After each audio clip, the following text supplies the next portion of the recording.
Hi, I'm Dr. Richard Sparks, Professor Emeritus at Mount St. Joseph University in Cincinnati, Ohio. I'm here to talk about my new book. Here it is, Second Language Anxiety, Affective Variable or Linguistic Variable. This is a book that you won't find anywhere else in the second language field. And as you probably know, if you're interested in this topic, foreign language anxiety has been a very well accepted causal factor for second language achievement for many, many, many years. But in fact, in fact, foreign language anxiety is one of the most researched variables in the second language field. Likewise, if you know about this topic, Horowitz's 2 surveys on anxiety are the instruments thought to be valid for measuring anxiety. However, foreign language anxiety has been challenged and found not to be a causal factor in second language achievement. And the 2 surveys, Horowitz's 2 surveys, have been shown to be measuring language skills, not anxiety. Moreover, and here's where the book will be a little bit different. Moreover, there's not an entity, a particular entity called foreign language anxiety with capital F, capital L, capital A. Although an individual can have anxiety about learning a foreign language, just like they could have anxiety about science or math. My particular anxieties were chemistry anxiety and physics anxiety. Every day I went into class. But there's no such thing as chemistry anxiety or physical anxiety. Now, what about the book? Well, I've been conducting research on this particular topic, mostly in relation to first and second language relationships, second language aptitude, in relation to second language anxiety for about 35 years now. And what the book does, it traces the development of my research and the results of my studies over the years. So in the book, after the introduction that describes the basis for my studies, the book is divided into 5 parts. What parts 1 to 4 do is to trace the development chronologically over all of these years, includes my most important studies on the topic of second language anxiety with my colleagues over 35 years, starting with Lenore Ganschow, John Patton, and now Abdullah Alamor. And it also includes the paper of my debate back in, I think it was 1995, with Peter McIntyre on this topic.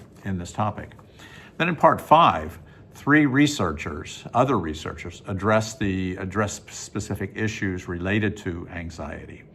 So one was general and test anxiety, a section where you might be surprised to learn that anxiety does not cause poor test performance. You'll have to read it to see Ben Lovett's work on that topic. A second is a researcher addresses technical problems with second language anxiety studies and with the surveys used to measure anxiety.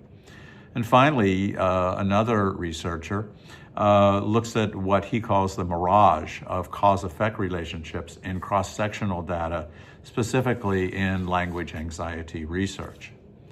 Now, I think the conclusions and implications sections of the book is a very, very important part. Here I do 3 things.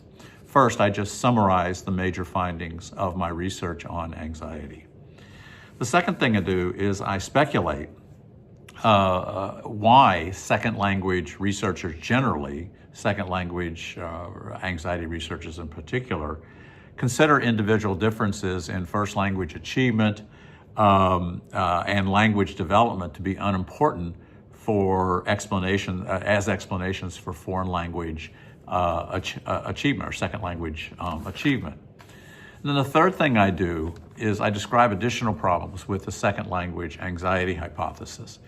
And these problems include 3 things. First is the anxiety hypothesis failure to address what's called the falsifiability criterion in research. The second is how affective research in second language generally, but second language anxiety in particular, pathologizes or puts a negative relation or a negative spin on normal behaviors such as anxiety.